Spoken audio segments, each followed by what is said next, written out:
तो Kirchhoff second law को हम लोग लूप रूल भी बोलते हैं। क्या बोलते हैं बच्चों? Loop rule. और इसका स्टेटमेंट ये कहता है कि the algebraic sum of the changes in the potential around any loop is zero.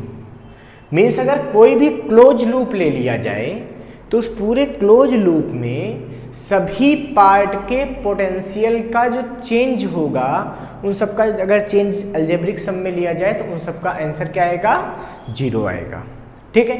अब इस बात को समझने के लिए बच्चों मैं आपको बेसिक 3-4 बातें बताता हूं। अगर आप ये याद रखते हैं तो आप इस रूल को बहुत इजीली लगा सकते हैं। मीन्स बिल्कुल बेस्ट मेथड मैं आपको बताने जा रहा हूं, ध्यान से सुनिए बच्चों।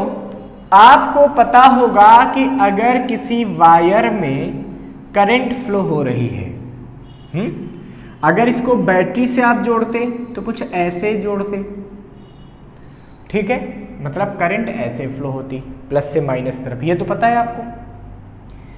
तो हम बच्चों यहां से क्या पता कर सकते हैं? हमको ये पता चलता है कि current flows from high potential to low potential. देखो हाई मतलब पॉजिटिव विंड से शुरू होती है और निगेटिव विंड तक जाती है।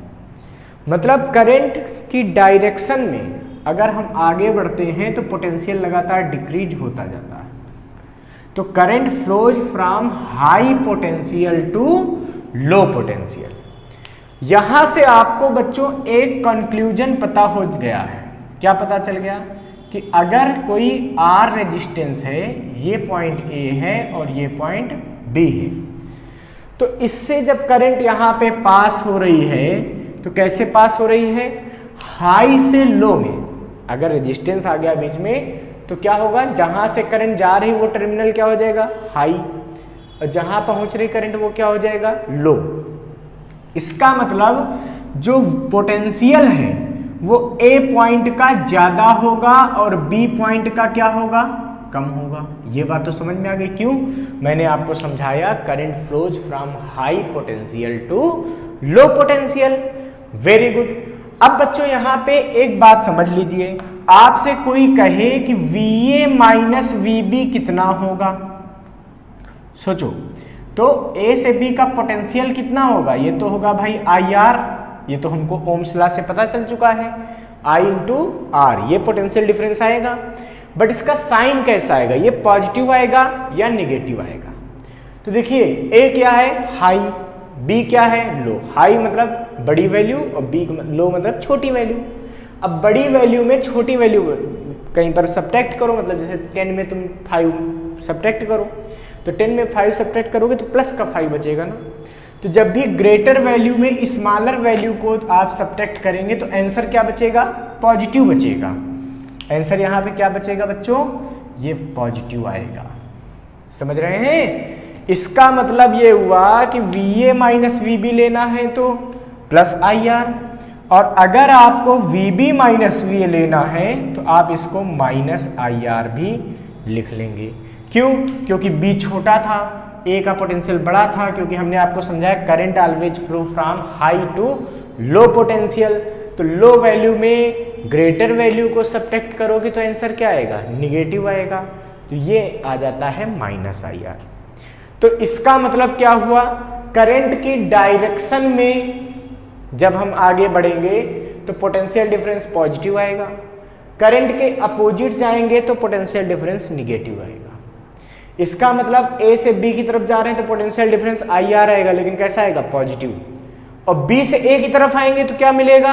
तो पोटेंशियल डिफरेंस तो IR मिलेगा, बट कैसा लगेगा? निगेटिव। क्यों? क्योंकि जब अपोजिट आओगे तो लो से हाई में आओगे तो उस समय पोटेंशियल निगेटिव मिलेगा।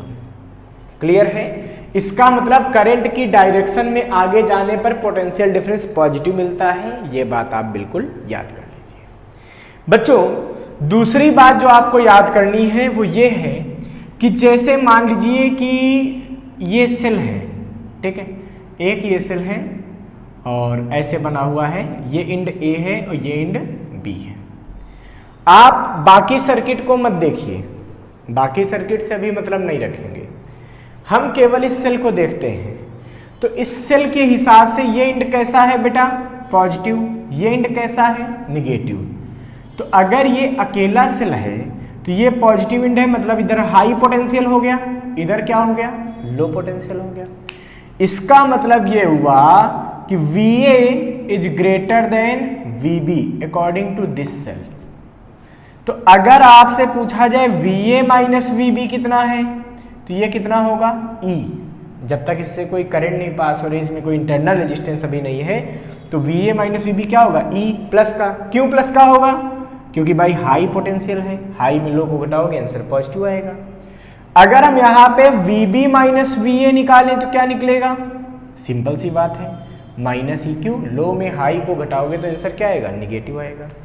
तो ये बात भी आपके माइंड में सेट होनी चाहिए कि हम जब सेल के पॉजिटिव से निगेटिव एंड की तरफ जाएंगे तो हमको EMF कैसा लेना होगा, पॉजिटिव।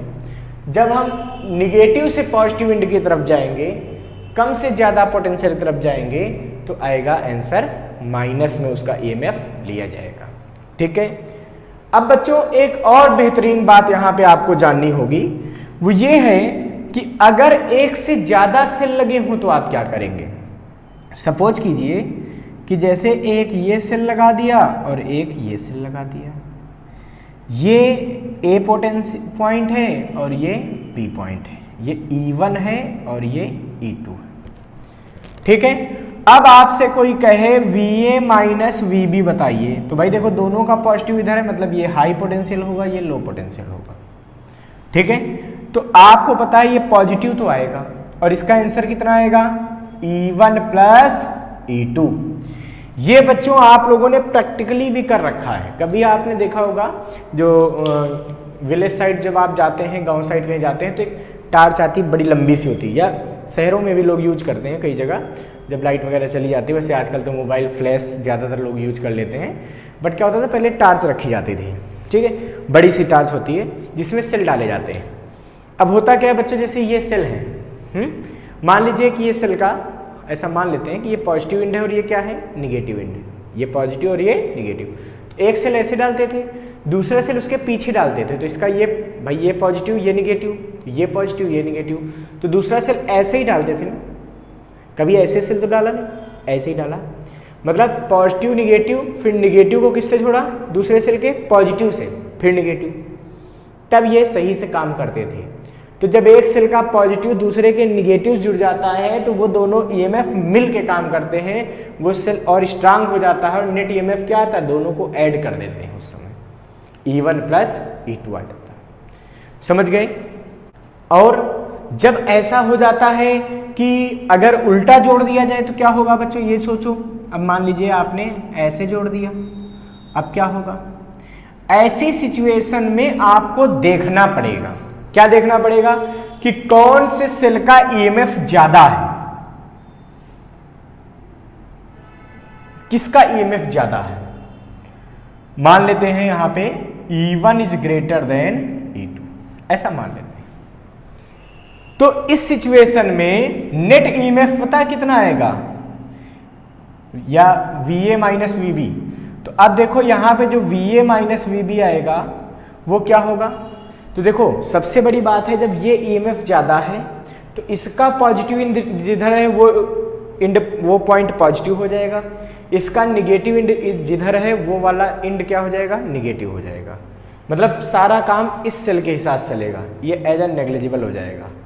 और नेट वैल्यू जो आएगी यहाँ पे वो क्या हो जाएगी, वो हो जाएगी E1 माइनस E2।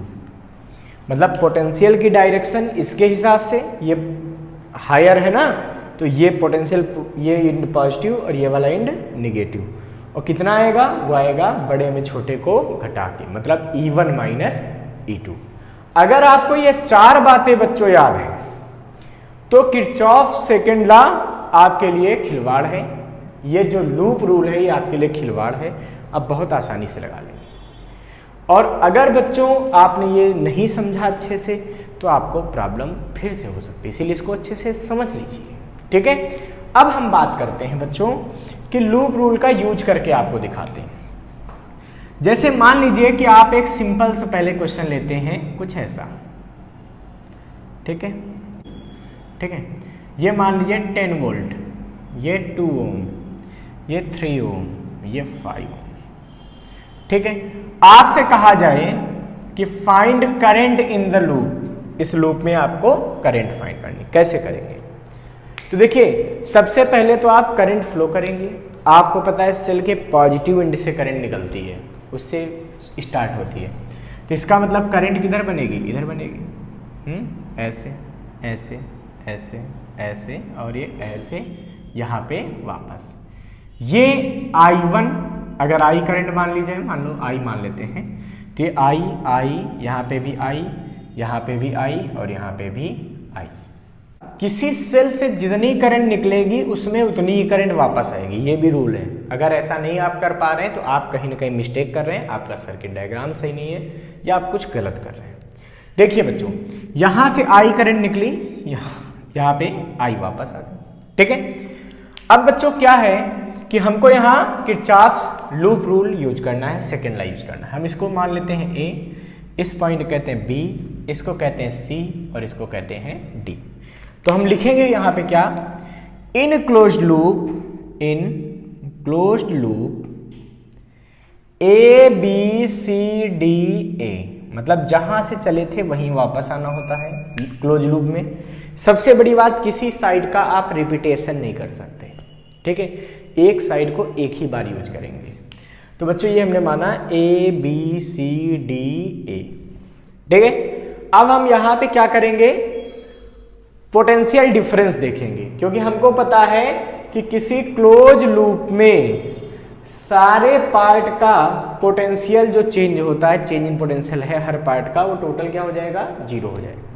पूरे लूप में चेंज इन पोटेंशियल क्या होगा? 0 हो जाएगा। तो चेक करते हैं भाई, आप A से B में जाएंगे तो कितना पोटेंशियल चेंज होगा? करंट है I, रेजिस्टेंस है R, तो ये कैसा होगा? IR, यानी कि I इंटू 2। कैसा होगा बच्चों A से B में जाने पर? पॉजिटिव। क्यों? अभी मैंने समझाया था, जब करंट की डायरेक्शन में आगे बढ़ते हो तो पोटेंशियल डिफरेंस कैसा आता है? पॉजिटिव आता है। तो ये क्या हो गया? पॉजिटिव। फिर B से C गए, देखो ऐसे देखा करो, A से B गए, फिर B से C जाएंगे। अब जब B से C जाएंगे तो current into resistance I into 3, यानी कि ये आ जाएगा तुम्हारे पास, क्या आया? I into 3। फिर C से D में जाओ तो भाई C से D में कोई रेजिस्टेंस तो लगा नहीं, R 0 हो गया, तो I इंटू 0 करोगे तो कोई मतलब नहीं। इसका मतलब C से D में कोई पोटेंशियल डिफरेंस नहीं है। अब D से यहां तक आओ, पहले इसको सोचो, D से यहां तक, इस पॉइंट तक, बीच में कोई पॉइंट मान लो, तो D से यहां तक आने में कितना पोटेंशियल डिफरेंस मिलेगा? I into 5। कैसा? पॉजिटिव। क्यों? क्योंकि सेम डायरेक्शन मिल गया है, करंट की डायरेक्शन में ही आगे बढ़ रहे हैं। हमने कहा करंट की डायरेक्शन जब आगे बढ़ते हो तो रेजिस्टेंस पोटेंशियल डिफरेंस कैसा मिलता है? पॉजिटिव। फिर आगे बच्चों इस पॉइंट से आगे बढ़ोगे, जब इस पॉइंट से यहां तक जाओगे तो क्या हो रहा है? देखो, आप निगेटिव एंड से पॉजिटिव एंड की तरफ जा रहे हैं सेल के, और मैंने कहा था सेल के निगेटिव से जब पॉजिटिव तरफ जाओगे तो पोटेंशियल डिफरेंस कैसा मिलेगा? VB minus VA। कैसा मिलेगा? निगेटिव मिलेगा। क्यों? क्योंकि लो से हाई में जा रहे हो, तो ये पोटेंशियल डिफरेंस निगेटिव, यानी कि आ जाएगा माइनस का 10 और इज इक्वल टू क्या होगा? 0। क्यों? क्या बता रहा है कि changes in the potential around any loop is 0। इससे क्या मिला बच्चों? ये 2I plus 3I plus 5I minus 10 is equal to 0, या फिर ये हो गया इधर देखो 10I, और ये माइनस का 10 है, उधर ले जाओ प्लस 10, या I is equal to 1 ampere. I is equal to कितना हो गया? 1 एम्पियर।